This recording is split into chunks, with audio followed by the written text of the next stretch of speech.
Әке-шешеміз қарапайым ауылдың адамдары. 10 жасымнан бастап сол артист болсам деп Қызбек фильмі шыққан кез ғой. Фильмді көрдім де сол ынтам алып. Мектеп бітіргеннен кейін консерватория кезде актер бөлімі болған. Соған барып мен түсе алмай қалдым. Сосын біреу айтты, мына жерде эстрадный цирковой студия бар, дикторлар конференц дайындайтын. Соған барсақ, недобор болып жатыр екен. Соған түсіп кеттім. Қазір Елебеков атындағы колледж ғой. Сол директор Гүлжихан Галиевна, Қазақстанның халық артисі, сол кісі сабақ беретін. Сол айтты, бүгін шақырып, қанша дайындығымен сенен мен шығарамадым деді. Сен диксияң жоқ, айтқан сөзіңді халыққа жеткізе алмайсыз. Цирк бөлімінің жаңағы мұғалімін шақырды да, Такаев деген Росиятин кісі болатын. Мына қарап, мынау саған керек жоқ па деп. Оны қалам мен де оны жақтырмай маған қарап. Сол айттым, мынау бойында бірдеңе бар, шығарып жүруге, цирктан бірдеңе шығатын шығар, алып байқап көрші деп. Соның аузына құлай салдым, бүйтіп қарады да, жоқта түрі мынаны клоунға ұқсайды, может клоун шығарамыз деп, пошли деп алып келіп. Бірақ айтты, сен егер декабрьде не ғой, бірінші имтихан. Содан мыналармен қатар өтсең өттің, өтпесең онда ренжіме, сен оқудан шығасың деді. Ауылға бару, оқудан шығып қапты, әріс болмай қапты деген атын маған ұят болды да, сондай. Бесік тапсырдым дұрым, соны сөйтіп. 78 жылы бітіріп шықтым. 2 жылдық студия ғой, сол деңгеймен үлкен циркте жұмыс істеу мүмкін емес болатын.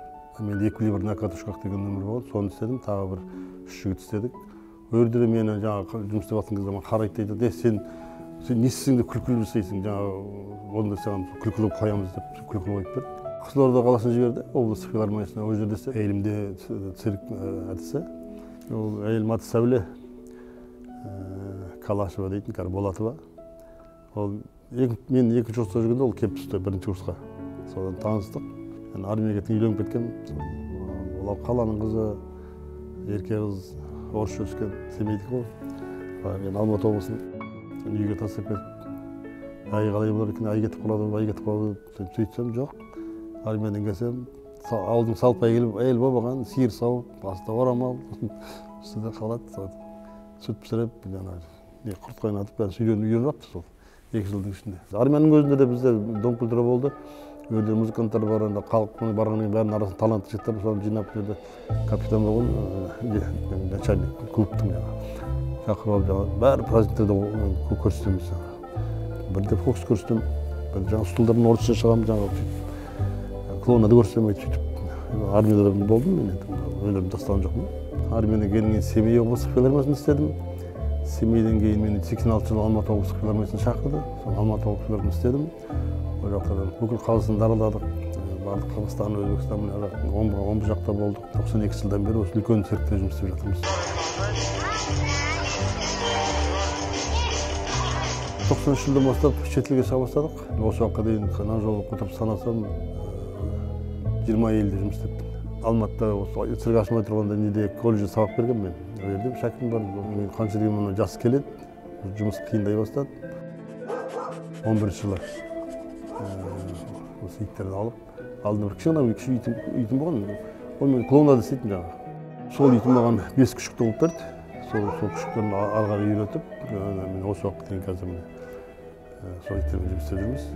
Панда, Филия, Хабиба, Обсидиан, Тузик, Боби жететін бар.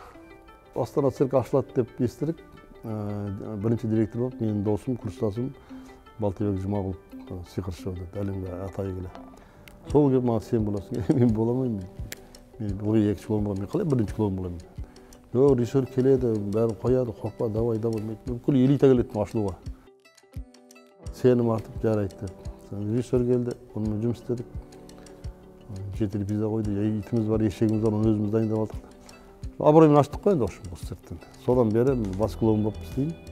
Акробатика, эквилибрға үйретіп жатқан шәкірттерім бар. Атымды апам қойған.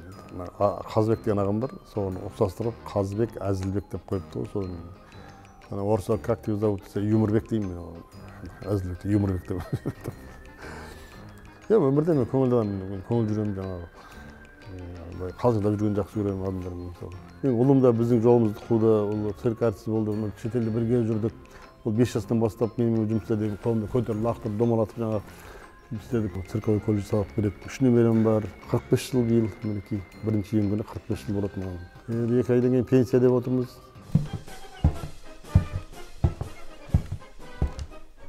үйім бар, жайым бар, бала шағам бар. Менен асқан бақытты адам жоқ деп ойлаймын.